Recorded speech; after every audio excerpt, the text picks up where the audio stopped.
आज हम लोग पढ़ेंगे सदिश वेक्टर।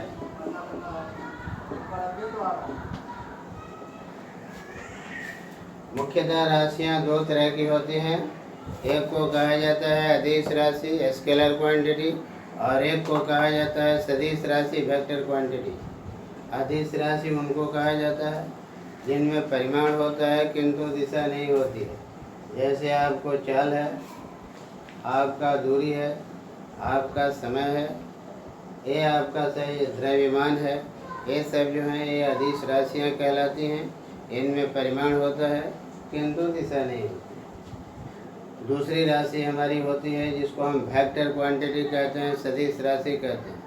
सदिश राशि उनको कहा जाता है, वेक्टर क्वांटिटी उनको कहा जाता है जिनमें परिमाण के साथ साथ दिशा भी होती है।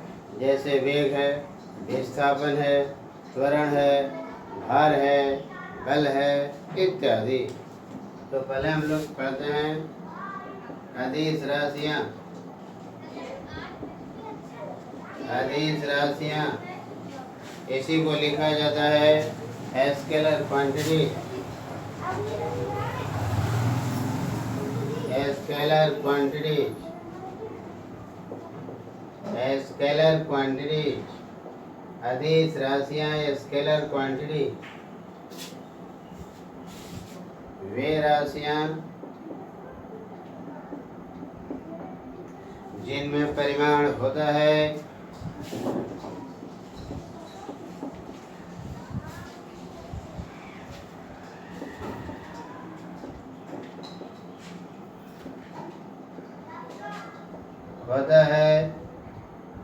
किंतु दिशा नहीं होती।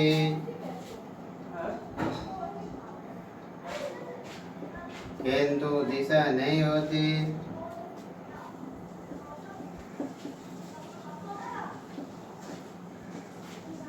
अदिश राशियाँ कहलाती हैं।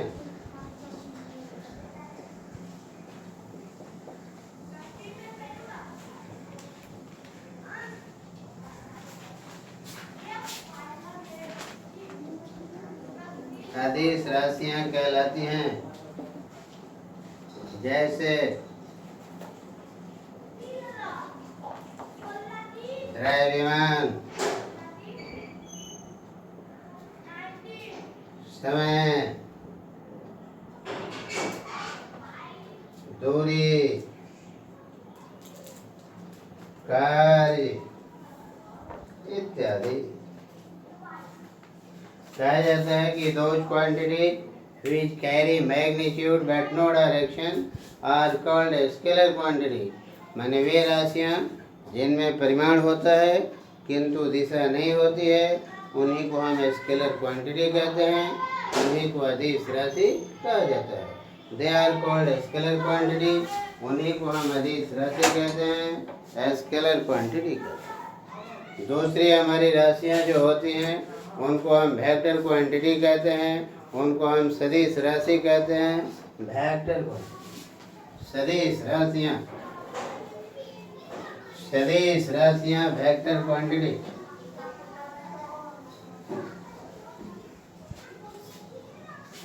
सदिश राशियाँ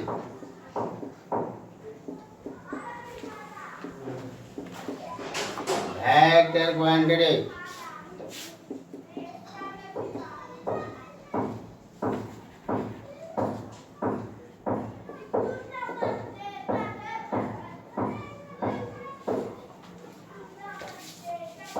वे राशियाँ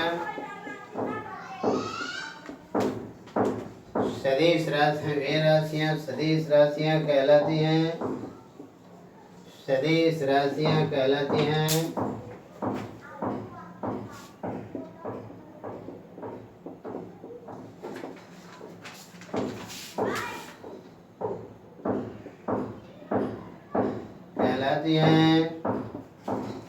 जिनमें परिमाण के साथ साथ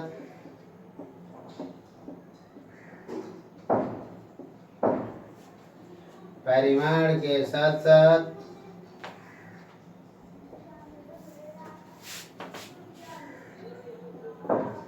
साथ साथ दिशा भी होती है। दिशा भी होती है, परिमाण के साथ साथ दिशा भी होती है। जैसे बल, जैसे बल, भार, त्वरण इत्यादि। Those quantities which carry magnitude as well as direction are called vector quantities. सदिश राशि। अब हम लोग पढ़ते हैं कि सदिश राशियां जो होती हैं उनका हम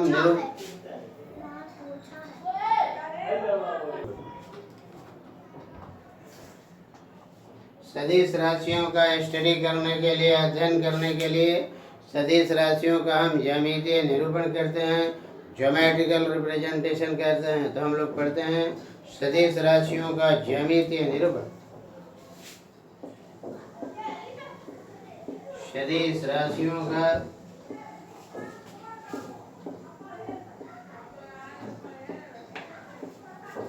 ज्यामितीय निरूपण। सदिश राशियों का ज्यामितीय निरूपण, geometrical representation of vectors. Geometrical representation, geometrical representation of vectors. Geometrical representation of vectors. किसी भी सदिश राशि को का ज्यामितीय निरूपण करने के लिए हम अंग्रेजी के अल्फ़ाबेट का यूज करते हैं, ABCD वगैरह का यूज करते हैं और उसको डीप लेटर से सूचित करते हैं, बोल्ड फेस लेटर से सूचित करते हैं। एक दूसरा मेथड ये होता है कि हम पतले लेटर से सूचित करते हैं, रिप्रेजेंट करते हैं और उस पर लेटर पर एरो का चिन्ह देते हैं, हम बाएं से दाईं ओर छोटा सा हम एरो का चिन्ह देते हैं और वह एरो का चिन्ह आपको बाएं से दाईं ओर होता है। तो सदिश का ज्यामितीय निरूपण दो तरह से किया जाता है, एक बोल्ड फेस लेटर का यूज करते हैं और एक पतले लेटर का यूज करके उस पर छोटा सा तीर का निशान जो है हम बाएं से दाईं ओर देते हैं। जैसे आपका किसी वेक्टर को रिप्रेजेंट करना है तो तीर लेना, आप क्या कीजिएगा, तीर का यूज कीजिएगा और अंग्रेजी के किसी लेटर का कैपिटल लेटर हो या स्मॉल लेटर हो, उससे कोई अंतर नहीं है, किसी लेटर का इस्तेमाल कीजिएगा और ये बोल्ड होगा। इसको पढ़ा जाता है bold face letter, bold face letter, bold face letter. Bold face letter का यूज किया जाता है, इसको हम टेल कहते हैं, टेल, और आपको इनिशियल पॉइंट कहा जाता है, इनिशियल पॉइंट। हिंदी में हम लोग लिखते हैं पूंछ, पूंछ या प्रारंभिक बिंदु, पूंछ या प्रारंभिक बिंदु, प्रारंभिक बिंदु, पूंछ या प्रारंभिक बिंदु। इसको हेड कहा जाता है और इसी को लिखा जाता है टर्मिनल पॉइंट, टर्मिनल पॉइंट। शीर्ष या अंत बिंदु, शीर्ष या अंत बिंदु, शीर्ष या अंत बिंदु, शीर्ष या अंत बिंदु। ये तीर का है ना, तीर की जो लंबाई होती है वह वेक्टर के परिमाण को सूचित करती है और एरो चिन्ह जो होता है माने उसका जो हेड होता है, शीर्ष जो होता है, वह वेक्टर के डायरेक्शन को क्या करता है, वेक्टर के डायरेक्शन को रिप्रेजेंट करता है। एक दूसरा तरीका होता है वेक्टर को रिप्रेजेंट करने के लिए कि कोई वेक्टर है, अगर उस वेक्टर को आपको रिप्रेजेंट करना है तो हर हालत में तीर का यूज करना है, अंग्रेजी से किसी लेटर का यूज करना है और इस पर छोटा सा तीर का निशान देते। ये बोल्ड फेस लेटर नहीं होता है, ये बोल्ड फेस लेटर होता है और ये बोल्ड फेस लेटर नहीं होता है। अगर इसका मैग्नीट्यूड आप लिखना चाहते हैं, अगर इसका मैग्नीट्यूड तो इसको मैग्नीट्यूड के लिए हम मॉड का चिन्ह देते हैं और इसको हम पतले लेटर में बदल देते हैं। उसी तरह से इसका मैग्नीट्यूड अगर लिखना है परिमाण, तो आपको जो है एरो चिन्ह हटा देना होगा, एरो चिन्ह हटा दिया जाता है। तो इस तरह से वेक्टर का रिप्रेजेंटेशन किया जाता है। या तो बोल्ड फेस लेटर दीजिए, बोल्ड फेस लेटर दीजिएगा तो उस पर किसी तरह का एरो चिन्ह आपको नहीं देना है, या नहीं तो अगर पतला लेटर आप देते हैं तो उस पर एरो का चिन्ह बाएं से आपको दाएं की ओर हर हालत में देना होगा। जिस वेक्टर का परिमाण ज़्यादा होता है, जिस वेक्टर का परिमाण आपका ज़्यादा होता है उसके लिए तीर की लंबाई उतना ही ज़्यादा देते हैं। जिस वेक्टर का परिमाण जितना ही कम होता है उसके लिए तीर की लंबाई आपका उतना ही कम देते हैं। उसके लिए तीर की लंबाई हम उतना ही कम देते हैं, कम दिया जाता है। तो वेक्टर को इस तरह से रिप्रेजेंट किया जाता है। अगर मान लीजिए कि हम तीर का निशान इस तरह से दे दिया और कहीं तीर दे दिया तो ये टेल कहलाएगा, टेल, और ये आपको हेड कहलाएगा। तो इस तरह से हम वेक्टर का ज्योमेट्रिकल रिप्रेजेंटेशन। अब हम लोग देखते हैं सदिश और अदिश का गुणनफल। किसी भी वेक्टर क्वांटिटी में आप स्केलर क्वांटिटी से गुणा कीजिएगा तो आपको वेक्टर क्वांटिटी मिलेगी। तो product of A vector with a scalar is a vector quantity. Product of A vector with a scalar is a vector quantity. वह एक वेक्टर क्वांटिटी होती है, वह एक सदिश राशि होती है। Product of A vector with a scalar is a vector quantity. तो हम लोग पढ़ते हैं सदिश एवं अदिश का गुणनफल। सदिश एवं अदिश का गुणनफल। सदिश एवं अदिश का गुणनफल। सदिश एवं अदिश का गुणनफल। Product of A vector of a vector, product of a vector with an scalar, with an scalar, product of a vector with an scalar।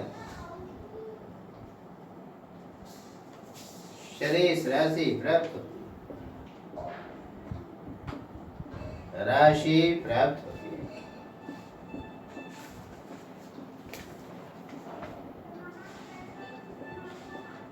सदिश राशि प्राप्त होती है।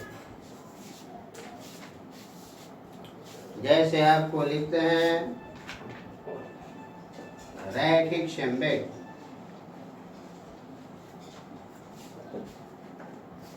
रैखिक संवेग जिसको हम P से सूचित करते हैं, बराबर रैखिक संवेग P बराबर मास इनटू वेलोसिटी। मास स्केलर क्वांटिटी है, भी वेक्टर क्वांटिटी है, एम भी आपका क्या होगा, वेक्टर क्वांटिटी होता है। जैसे बल लिखते हैं फोर्स बराबर लिखते हैं मास इनटू एक्सेलरेशन। ये एक्सेलरेशन वेक्टर है, ये स्केलर है, ये स्केलर है, और ये आपका जो है vector. So if a vector is multiplied with a scalar quantity, we get a vector quantity। हमको वेक्टर क्वांटिटी अचीव होती है, हमको वेक्टर क्वांटिटी। अब तीसरा हम लोग चलते हैं product of A vector with an integer. किसी सदिश में पूर्णांक से गुणा कीजिएगा तो क्या होगा। कोई अगर वेक्टर क्वांटिटी है और उस वेक्टर क्वांटिटी में पूर्णांक से गुणा करते हैं, इंटीजर से गुणा करते हैं, तो हमको वेक्टर क्वांटिटी मिलती है। अगर धन पूर्णांक से गुणा किया जाता है पॉजिटिव इंटीजर से तो डायरेक्शन में कोई परिवर्तन नहीं होता है, और ऋण पूर्णांक से गुणा किया जाता है निगेटिव इंटीजर से तो डायरेक्शन विपरीत हो जाती है। दिशा जो हो जाती है वह रिवर्स हो जाती है, वह विपरीत हो जाती है। तो कहा जाता है कि if A vector is multiplied by A positive integer, direction is not changed, and if it is multiplied by the negative integer, direction is reversed। दिशा विपरीत हो जाती है, रिवर्स हो जाती है। तो हम लोग पढ़ते हैं product of A vector with an scalar.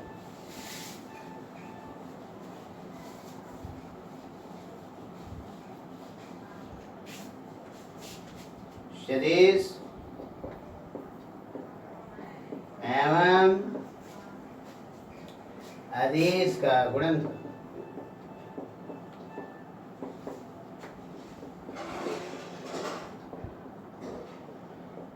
Product of a vector with an scalar of a vector with an scalar with an scalar product of a vector with an scalar सदिश राशि प्राप्त। सदिश राशि प्राप्त। सदिश राशि प्राप्त। धन पूर्णांक से गुणा करने पर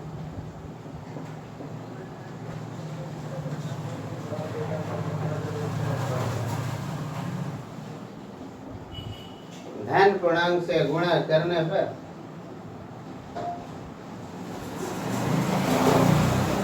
दिशा अपरिवर्ती होती है।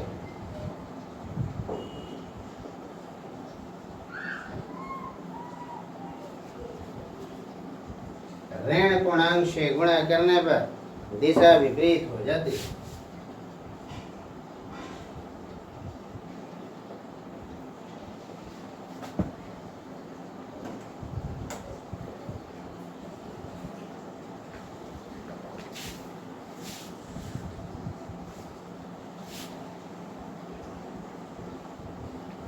दिशा विपरीत हो जाती है।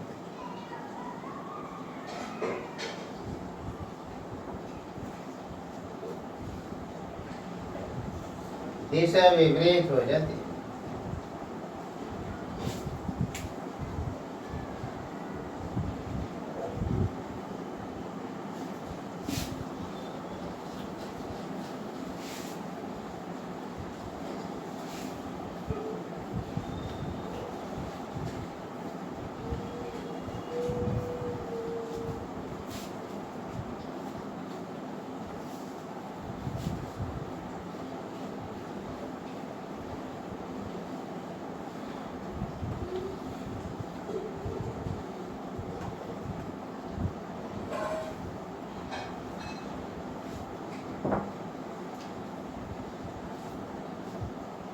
जैसे मान लिया कि कोई वेक्टर आपका ये दिया गया है, इसमें हम आपने 2 से मल्टीप्लाई कर दिया तो आपका 2 है एक वेक्टर।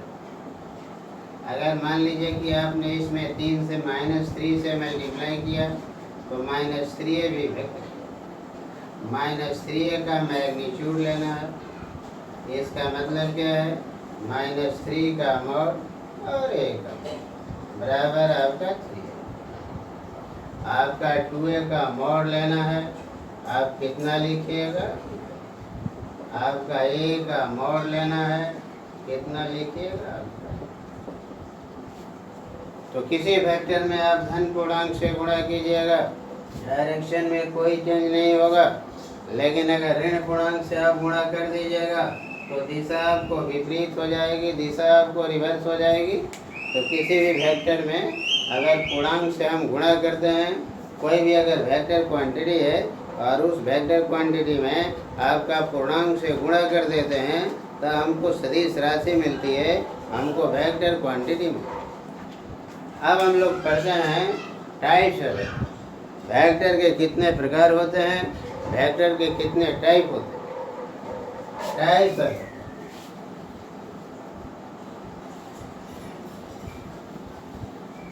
सदिशों के प्रकार, टाइप्स ऑफ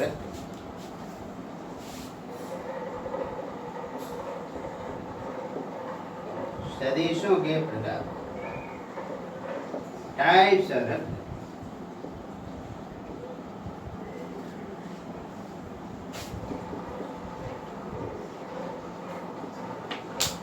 सदिश कितने तरह के आपके होते हैं? सदिशों के हम लोग प्रकार देखते हैं, टाइप्स ऑफ वेक्टर। एक होता है सम सदिश, इसी को तुल्य सदिश भी कहा जाता है। तुल्य या बराबर सदिश, तुल्य या बराबर सदिश।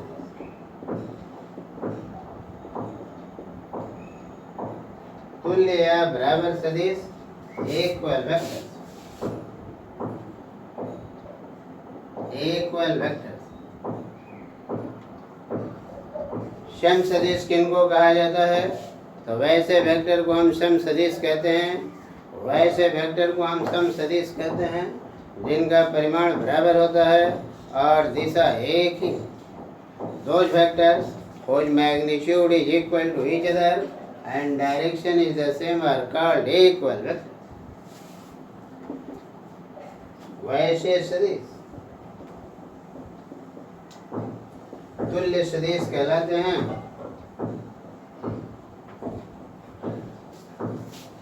वैसे सदिश तुल्य सदिश कहलाते हैं।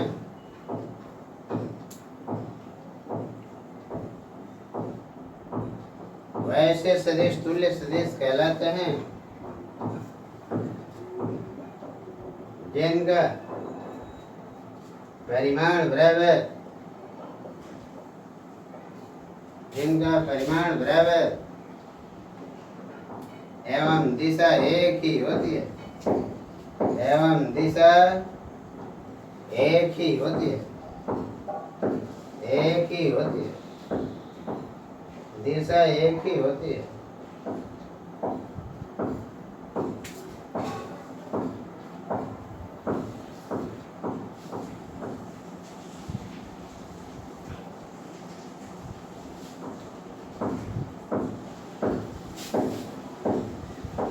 जैसे देखिए एग्जाम्पल आपको इक्वल वेक्टर का एग्जाम्पल, जैसे कोई वेक्टर आपका ये है और दूसरा वेक्टर आपको भी है, दोनों के लिए तीर की लंबाई आपका समान दी गई है और दोनों की दिशा एक ही दी गई है, इसलिए आप लिखिएगा ए बराबर B, both are equal to each other.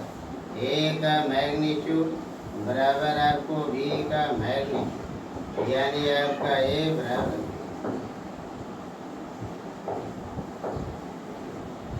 तो those vectors whose magnitude is equal to each other and direction is same are called equal vector। उन्हीं को हम इक्वल वेक्टर कहते हैं, सम सदिश कहते हैं, या उसी को तुल्य सदिश कहा जाता है, सम सदिश या तुल्य सदिश।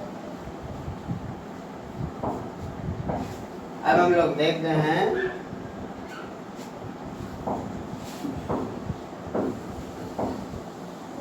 किसी सदिश का नेगेटिव, किसी वेक्टर का नेगेटिव वेक्टर क्या है? तो किसी वेक्टर का ऋणात्मक सदिश एक सदिश होता है जिसका परिमाण बराबर होता है किंतु दिशा विपरीत है। Negative vector of A vector is a vector whose magnitude is equal but direction is opposite। दिशा जो होती है वह उल्टी होती है। तो हम लोग दूसरा देखते हैं ऋणात्मक सदिश।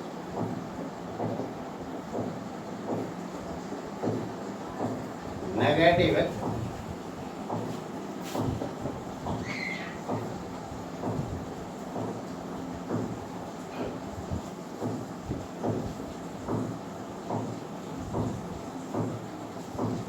किसी सदिश का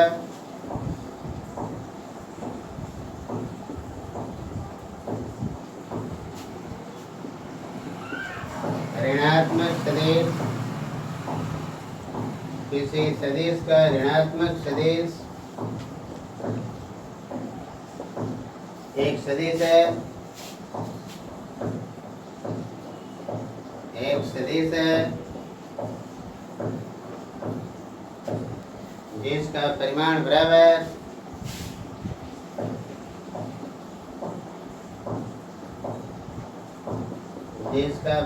बराबर किंतु दिशा विपरीत होती है।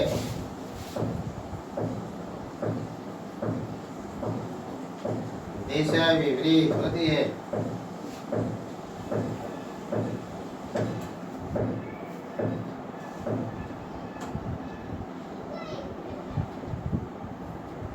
जैसे उदाहरण देखिए, कोई वेक्टर ए है और इसका नेगेटिव वेक्टर अगर लिखना है तो नेगेटिव वेक्टर बी बराबर आपको माइनस है।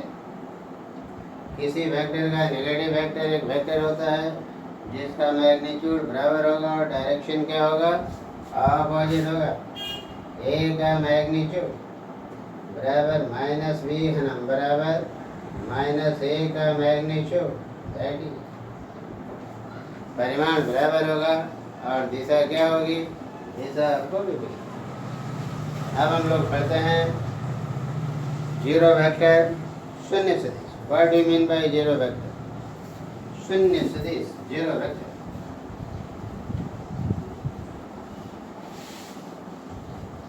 जीरो स्केलर भी होता है और आपको जीरो वेक्टर भी होता है।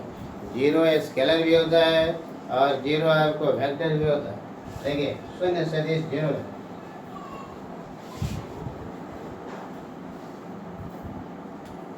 शून्य सदिश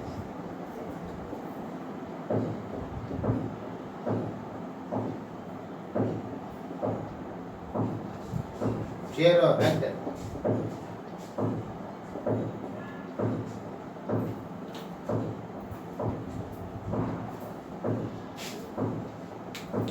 जीरो वेक्टर को हम लोग डिफाइन कैसे करते हैं, तो कहा जाता है कि वैसा वेक्टर जिसका परिमाण जीरो होता है और जिसका ज्योमेट्रिकल रिप्रेजेंटेशन संभव नहीं है, जिसका डायरेक्शन जो है कन्फाइंड नहीं है, जिसके दिशा का निर्धारण हम नहीं कर सकते। कारण क्या है? कारण यह है कि तीर की लंबाई जो होती है वह वेक्टर के परिमाण को सूचित करती है। जीरो वेक्टर का कोई परिमाण नहीं होता है, इसलिए उसको हम तीर निशान से शो नहीं कर सकते। इसीलिए कहा जाता है कि जीरो वेक्टर का डायरेक्शन कन्फाइंड नहीं है। जीरो वेक्टर के दिशा का आप निर्धारण नहीं कर सकते हैं कि किस डायरेक्शन में आपको जीरो। लेकिन जिस तरह से जीरो का इम्पोर्टेंस होता है, महत्व होता है, उसी तरह से जीरो वेक्टर का भी आपका इम्पोर्टेंस होता है, जीरो वेक्टर का भी आपका महत्व होता है। तो शून्य सदिश को डिफाइन किया जाता है कि वैसे सदिश को शून्य सदिश कहा जाता है। शून्य सदिश कहा जाता है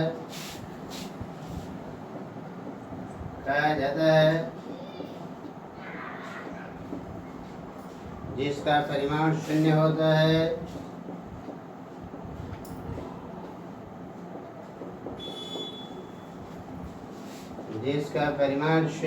है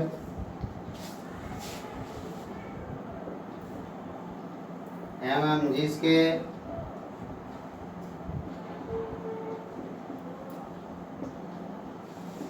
दिशा का निर्धारण संभव नहीं हो। दिशा का निर्धारण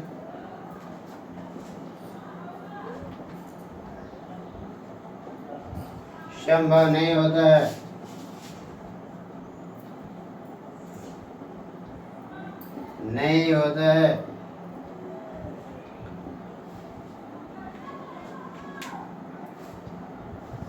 उसी को हम जीरो वेक्टर कहते हैं, शून्य सदिश कहते हैं, जीरो वेक्टर कहा जाता है। जीरो वेक्टर आपका इम्पोर्टेंस इसका क्या है, महत्व क्या है?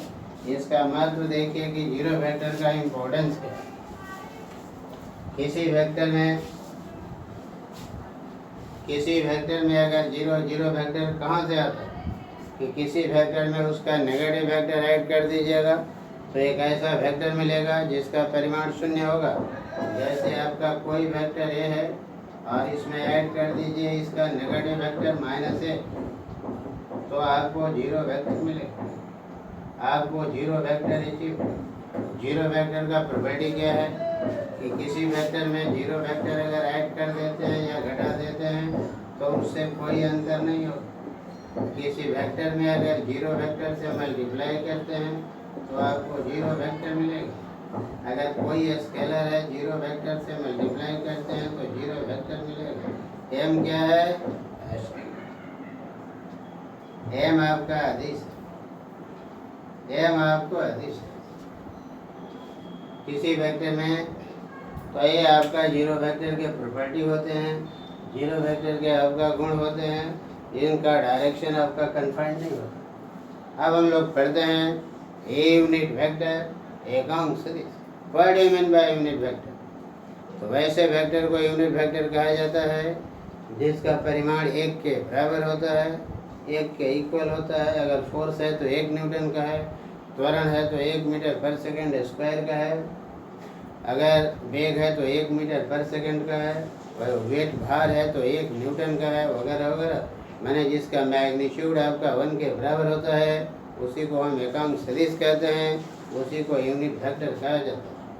तो हम लोग थोड़ा सा आते हैं एकांक सदिश यूनिट वेक्टर। एकांक सदिश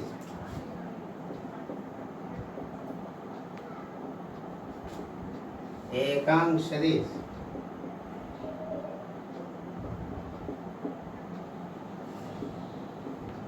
जिसको हम लिखते हैं यूनिट वेक्टर।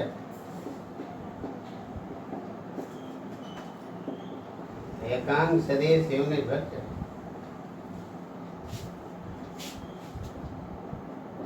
जिस सदिश का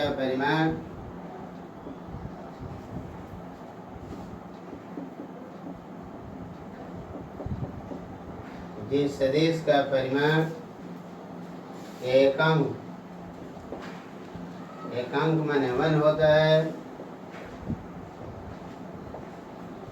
1 होता है, उसे एकांक सदिश कहा जाता है। एकांक सदिश कहा जाता है।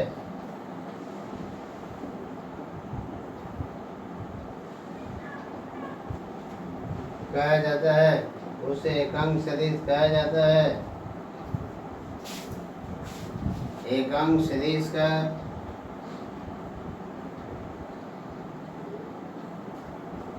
ज्यामितीय निरूपण।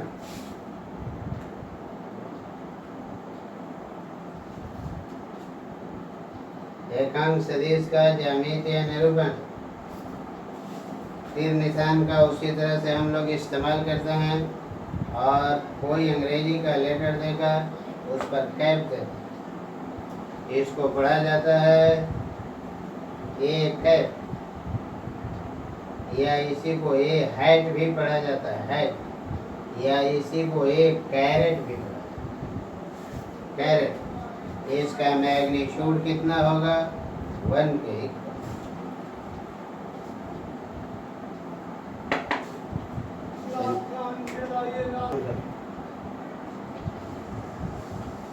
दूसरा हम लोग पढ़ते हैं unit vector of A vector. किसी वेक्टर का यूनिट वेक्टर आपको क्या होता है? कोई अगर वेक्टर है तो उस वेक्टर का आपका यूनिट वेक्टर क्या होता है? तो किसी वेक्टर में उस वेक्टर के मैग्नीट्यूड से आप डिवाइड कर दीजिए। कोई अगर वेक्टर क्वांटिटी है तो उस वेक्टर क्वांटिटी में उसके मैग्नीट्यूड से डिवाइड कर दीजिए, उसके परिमाण से डिवाइड कर दीजिए, वह उसका यूनिट वेक्टर कहलाता है। यूनिट वेक्टर किसी सदिश का एकांक सदिश, किसी सदिश का एकांक सदिश, किसी सदिश का एकांक सदिश। Unit vector of A vector, unit vector of A vector, किसी सदिश का एकांक सदिश ऑफ ए वेक्टर।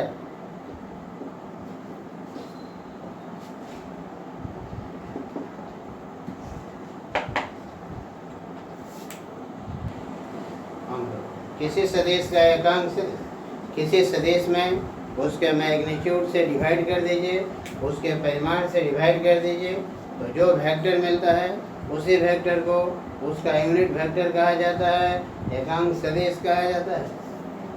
किसी सदिश में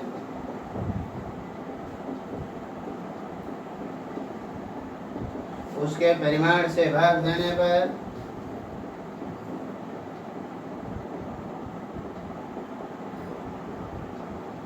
किसी सदिश में उसके परिमाण से भाग देने पर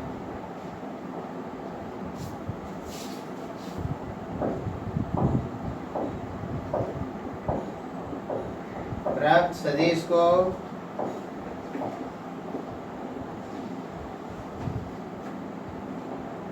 उसका एकांक सदिश कहा जाता है।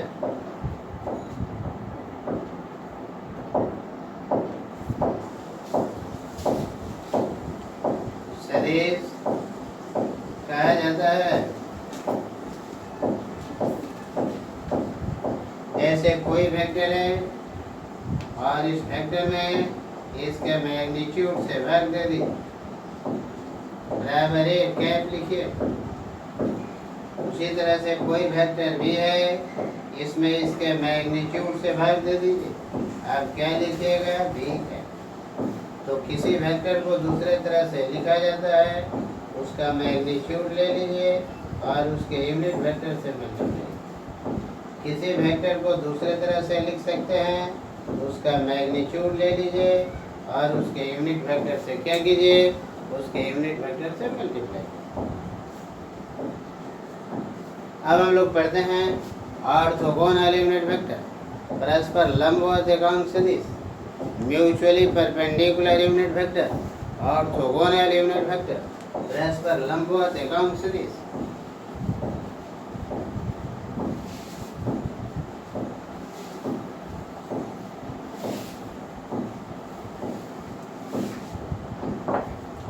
परस्पर लंबवत एकांक सदिश।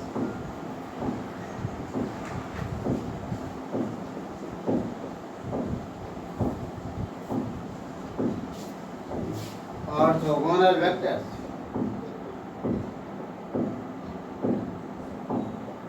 ऑर्थोगोनल वेक्टर्स और mutually perpendicular unit vector.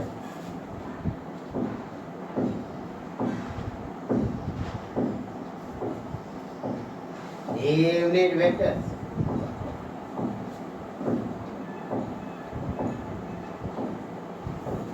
I cap, J cap और के कैप, या I arrow, J arrow, cap दीजिए या एरो दीजिए, it does not matter. I J का इस्तेमाल जो किया जाता है, आई जे के का यूज जो किया जाता है, इस्तेमाल जो किया जाता है, वह यूनिट वेक्टर के लिए ही किया जाता है। ऑर्थोगोनल यूनिट वेक्टर के लिए इन पर अगर एरो दिया जाए तो भी इनका मैग्नीट्यूड लीजिएगा तो 1 लीजिएगा, कैप दिया जाए तो वो ये मैग्नीट्यूड आपका 1 के बराबर लिखिएगा। आई कैप का मैग्नीट्यूड बराबर जे कैप का मैग्नीट्यूड बराबर आपको के कैप का मैग्नीट्यूड बराबर आई एरो का मैग्नीट्यूड बराबर आपका जे एरो का मैग्नीट्यूड बराबर आपका के एरो का मैग्नीट्यूड। कहने का मतलब है कि इन पर हम एरो भी दे सकते हैं और इन पर कैप भी दे सकते हैं। ये यूज होते हैं यूनिट वेक्टर के लिए, इस्तेमाल इनका होता है, यूनिट वेक्टर के लिए इनका यूज होता है, दूसरे वेक्टर के लिए इनका यूज, ऑर्थोगोनल यूनिट वेक्टर के लिए यूज होता है। सिंबॉलिकली माने संकेत में इनको हम कैसे शो करते हैं, कैसे हम लोग दिखाते हैं, उसको हम लोग देखते हैं। कैसे हम लोग शो करते हैं, कैसे हम लोग दिखाते हैं।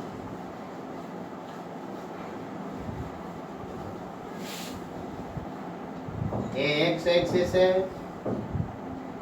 ये आपका वाई एक्सिस है, ये आपको Z axis. X axis board के प्लेन में है, वाई एक्सिस बोर्ड के प्लेन में है और जेड एक्सिस बोर्ड के प्लेन के लंबवत। जेड एक्सिस जो है वह बोर्ड के प्लेन के लंबवत है और ये टुवर्ड्स द रीडर। इस पर जब भी लिखिएगा आप आई कैप, इस पर जब भी लिखिएगा आप जे कैप, इस पर जब भी लिखिएगा इस पर जब भी लिखिएगा आप के कैप जेड एक्सिस पर हम के कैप को शो करते हैं, आपका आई वेक्टर को एक्स एक्सिस पर शो करते हैं और जे वेक्टर को हम वाई एक्सिस पर शो करते हैं। इसके बीच का एंगल 90 डिग्री है, इसके बीच का एंगल 90 डिग्री है, इसके बीच का एंगल 90 डिग्री। ये परपेंडिकुलर, तीनों के बीच का angle 90 degree.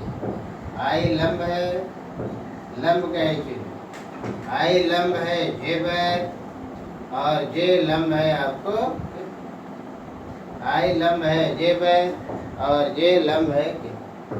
I is not equal to J is not equal to, क्यों? इनका मैग्नीट्यूड आपस में बराबर है लेकिन डायरेक्शन सेम नहीं है। आई का मैग्नीट्यूड बराबर जे का मैग्नीट्यूड बराबर के का मैग्नीट्यूड। अगर आई का नेगेटिव वेक्टर लिखना है, negative X axis, negative Y axis और नेगेटिव जेड एक्सिस। ये नेगेटिव जेड एक्सिस बोर्ड के प्लेन के परपेंडिकुलर है और अंदर की ओर है। ये नेगेटिव जेड एक्सिस जो है ये बोर्ड के प्लेन के परपेंडिकुलर और अंदर की ओर है। ये 90 डिग्री है, ये 90 डिग्री है, ये 90 डिग्री। ये आपका जेड एक्स जो है, ये आपका एक्सिस जो है ये बोर्ड के प्लेन के परपेंडिकुलर और अंदर। इस पर दिखाइएगा माइनस आई के, इस पर लिखाइएगा माइनस जे के, इस पर दिखाइएगा माइनस के। माइनस आई लंब है, माइनस जे लंब है, minus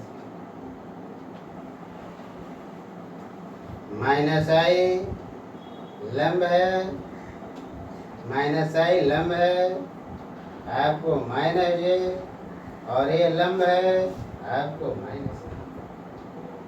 minus I is not equal to minus J is not equal to minus K. Minus I का mod is equal to minus J का मॉड, माइनस जे का मॉड माइनस के का mod. आई का नेगेटिव वेक्टर माइनस आई, J का negative vector minus जे और के का नेगेटिव वेक्टर माइनस।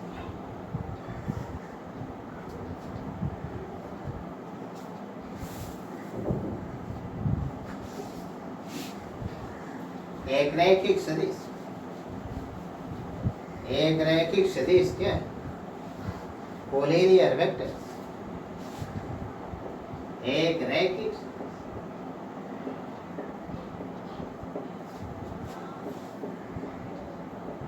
इन्हीं को कहा जाता है कोलिनियर वेक्टर। एक रैखिक सदिश कोलिनियर वेक्टर। एक रैखिक सदिश को हम कैसे डिफाइन करते हैं? तो कहा जाता है कि दो वेक्टर्स फीचर आइदर पैरेलल और anti parallel are called collinear vectors. वैसे वेक्टर जो समांतर होते हैं या प्रति समांतर होते हैं उन्हीं को एक रैखिक सदिश कहा जाता है, उन्हीं को कोलिनियर वेक्टर कहा जाता है। एक रैखिक सदिश कोलिनियर वेक्टर। वैसे सदिश एक रैखिक कहलाते हैं।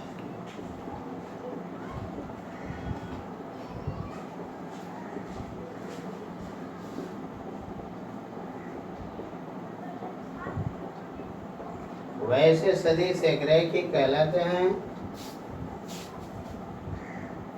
जो समांतर होते हैं। समांतर माने सेम डायरेक्शन, जो समांतर होते हैं या प्रति समांतर होते हैं, माने विपरीत दिशा में या प्रति समांतर।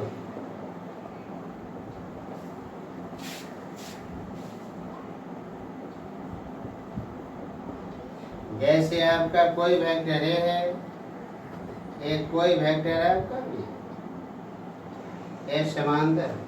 आप देख सकते हैं कोई वेक्टर बी है और कोई वेक्टर आपका बी, ए समांतर। ये आपका कोई वेक्टर ए है, एक कोई वेक्टर आपको माइनस, एक लाइन पर भी हो सकता है, अलग अलग भी हो सकता है, उससे कोई अंतर आपका नहीं।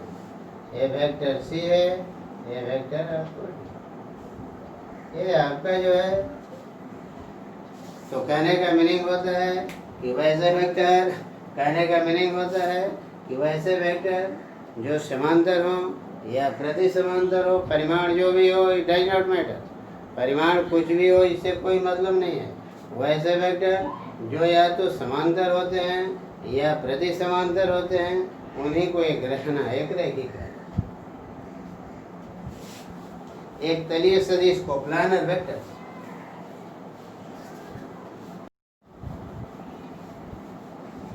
एक तलीय सदिश, एक तलीय सदिश, इन्हीं को लिखा जाता है कोप्लानर वेक्टर।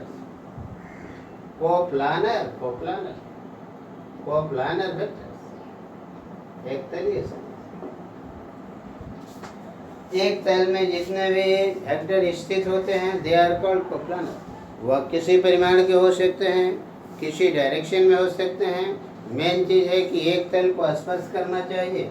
जैसे देखिए एक्स एक्सिस है, ये आपका वाई एक्सिस है, इसको एक्स वाई तल कहते हैं, एक्स वाई तल। ये आपको जेड एक्सिस है जो आपकी हो, it is perpendicular to the word, इसको वाई जेड प्लेन कहते हैं, वाई जेड। और इसको कहा जाता है एक्स जेड। इस प्लेन में जितने वेक्टर होंगे सब कोप्लानर। इस प्लेन में जितने वेक्टर होंगे सब कोप्लानर। इस प्लेन में जितने वेक्टर होंगे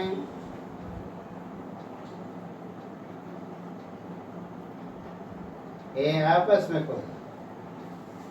तो एक तल को स्पर्श करने वाले जितने भी वेक्टर होते हैं, दे आर कॉल्ड कोप्लानर। अब हम लोग पढ़ते हैं कोटर्मिनस वेक्टर। कोटर्मिनस वेक्टर का मीनिंग क्या है? वैसे वेक्टर जिनका हेड एक बिंदु पर मिलता है, उन्हीं को कोटर्मिनस वेक्टर कहा जाता है। वैसे वेक्टर जिनका हेड एक बिंदु पर मिलता है, उन्हीं को कोटर्मिनस वेक्टर कहा जाता है। तो हम लोग पढ़ते हैं कोटर्मिनस वेक्टर। कोटर्मिनस वेक्टर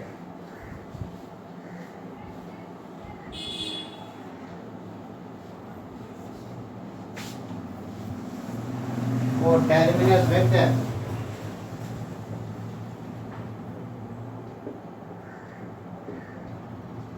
कोटर्मिनस वेक्टर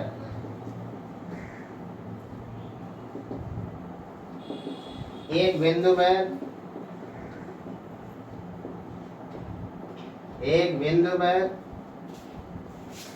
मिलने वाले सदिश, एक बिंदु पर मिलने वाले सदिश कोटर्मिनस वेक्टर कहलाते हैं।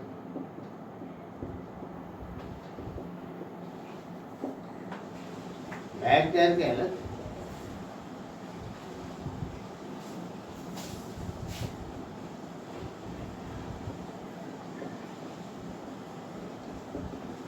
जैसे मान लिया कि कोई वेक्टर आपको P है, कोई वेक्टर ए आपका Q है और कोई वेक्टर आपको R। एक coterminus vector, they are called coterminus vector.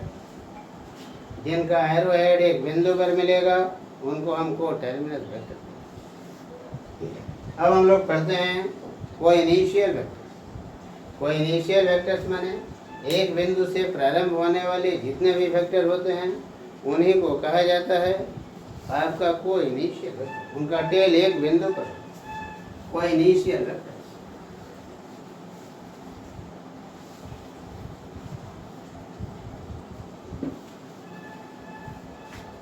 को इनिशियल वेक्टर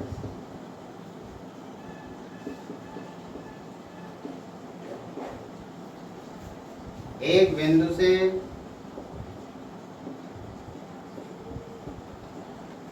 प्रारंभ होने वाले सदिश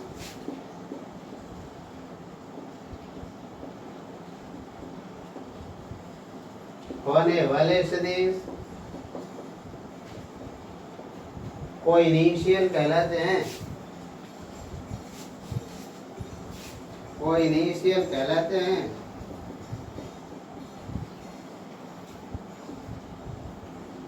एक बिंदु से प्रारंभ होने वाले सदिश को इनिशियल कहलाते हैं। कहने का मीनिंग क्या? जैसे मान लिया कोई वेक्टर आपका ए हो, कोई वेक्टर आपको बी हो, कोई वेक्टर आपको ऐसी हो, ये जितने भी वेक्टर है सबका टेल एक बिंदु पर है, इसलिए इनको क्या कहा जाएगा? कोइनिशियल वेक्टर। तो कोइनिशियल वेक्टर माने उनका टेल जो होगा, इनिशियल पॉइंट जो होगा वो common point, they are called coinitial vector, उन्हीं को हम कोइनिशियल वेक्टर। अब हम लोग पढ़ते हैं फ्री वेक्टर और नॉन लोकलाइज। फ्री वेक्टर और नॉन लोकलाइज वेक्टर्स क्या होते हैं? तो कहा जाता है कि वैसे वेक्टर जिनका टेल फ्री होता है, यानी उनको कहीं आप ड्रॉ कर सकते हैं। जैसे वेग है, किसी वस्तु के वेग को शो करना होगा, उनका टर्म है ना, टेल जो है लोकलाइज नहीं होता। जैसे विस्थापन है ना, जैसे आपको जो है वेग को दिखाना है, त्वरण को दिखाना है, बल को दिखाना है, तो ऐसा फ्री वेक्टर कहलाता है। फ्री वेक्टर मीन्स वो टेल इज नॉट फिक्स्ड। दूसरा हमारा वेक्टर जो होता है फिक्स्ड वेक्टर होता है, या उसी को लोकलाइज वेक्टर कहा जाता है। माने वैसे वेक्टर जिनका टेल फिक्स्ड होता है। जैसे विस्थापन का नाम सुना है आपने, डिस्प्लेसमेंट वेक्टर का नाम सुना है, उसका टेल फिक्स होता है। जैसे पोजीशन वेक्टर का आपने नाम, अभी हम पोजीशन वेक्टर का जिक्र करेंगे। जैसे पोजीशन वेक्टर का नाम आपने सुना है, it is a fixed vector, उनका टेल फिक्स होता है। तो there are two types of vector, free vector और नॉन लोकलाइज वेक्टर। इन्हीं को हम फ्री वेक्टर भी कहते हैं और इन्हीं को नॉन लोकलाइज वेक्टर भी कहा जाता है। फ्री वेक्टर, फ्री वेक्टर इसी को कहा जाता है non localise vector.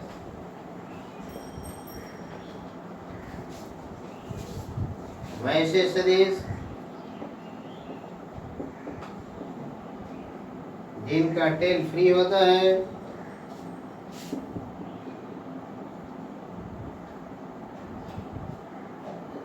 Tell free होता है,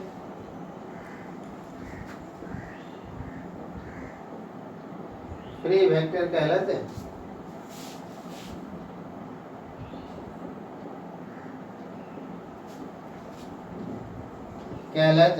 फ्री वेक्टर कहलाते हैं। जैसे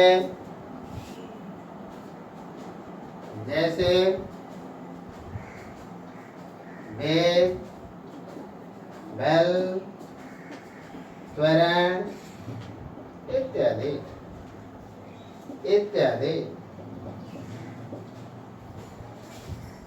इनका टेल फ्री होता है, इनको कहीं आप ड्रॉ कर सकते हैं। दूसरा हमारा होता है फिक्स वेक्टर, फिक्स वेक्टर, और इसी को कहा जाता है localise vector. Localise vector, fix vector और लोकलाइज वेक्टर, इनका टेल फिक्स्ड होता है, इनका टेल फिक्स्ड होता है, इनका टेल फिक्स्ड होता है। इनकी संख्या मात्र दो है, स्थिति सदिश पोजीशन वेक्टर और विस्थापन सदिश डिस्प्लेसमेंट वेक्टर। स्थिति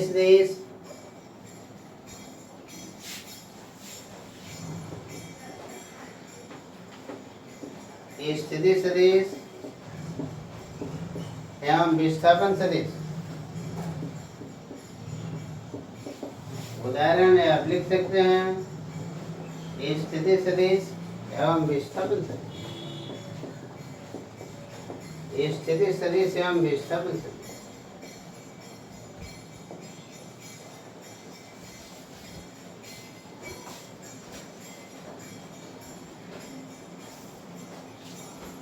अब देखिए स्थिति सदिश क्या है, what do you mean by position vector. तो वह वेक्टर जो किसी भी पॉइंट के स्थिति एवं विन्यास को सूचित करता है उसी को हम पोजीशन वेक्टर कहते हैं। और पोजीशन वेक्टर को हमेशा स्मॉल आर से रिप्रेजेंट किया जाता है, हमेशा स्मॉल आर से आपको सूचित किया जाता है। तो हम लोग करते हैं पोजीशन वेक्टर स्थिति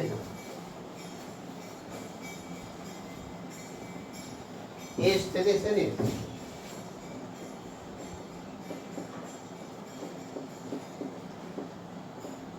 पोजीशन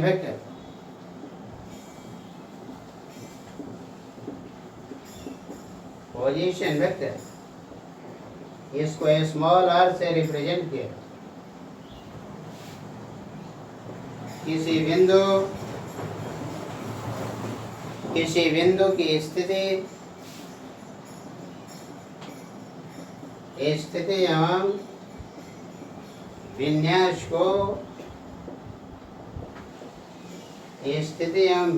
को दर्शाने वाले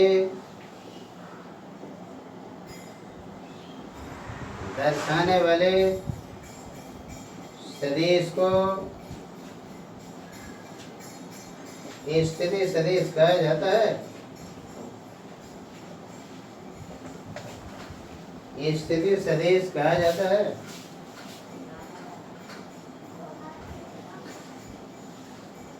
स्थिति सदिश को हमेशा हम स्मॉल आर से रिप्रेजेंट करते हैं, स्मॉल आर से सूचित किया जाता है।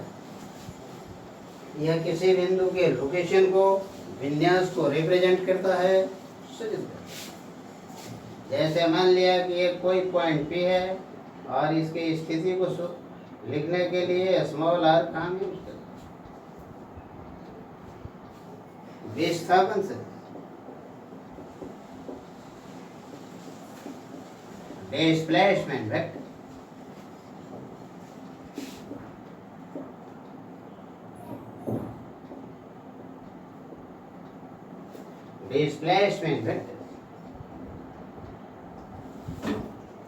डिस्प्लेसमेंट को हम कैसे डिफाइन करते हैं? तो कहा जाता है निश्चित दिशा में किसी वस्तु का जो स्थान परिवर्तन होता है उसी स्थान परिवर्तन को उसका हम विस्थापन कहते हैं, डिस्प्लेसमेंट कहते हैं। निश्चित दिशा में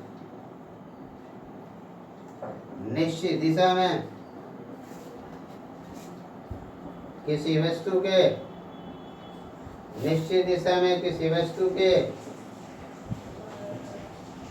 स्थान परिवर्तन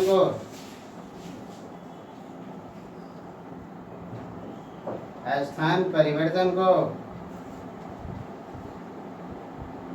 विस्थापन कहा जाता है।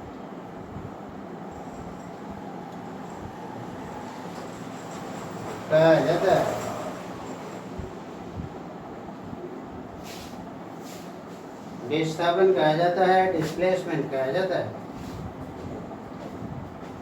जैसे विस्थापन को हम कैसे शो करते हैं, डेल्टा का यूज करते हैं और आर देते हैं। इसका मतलब है कि कोई वस्तु ए से कहाँ तक विस्थापित हो गई, बी से विस्थापित हो गई। विस्थापन को हमेशा हम डेल्टा आर से रिप्रेजेंट करते हैं, डेल्टा आर से सूचित करते हैं। डेल्टा आर का मैग्नीट्यूड लिखना होगा, डेल्टा इसका मैग्नीट्यूड आपको डेल्टा आर के इक्वल।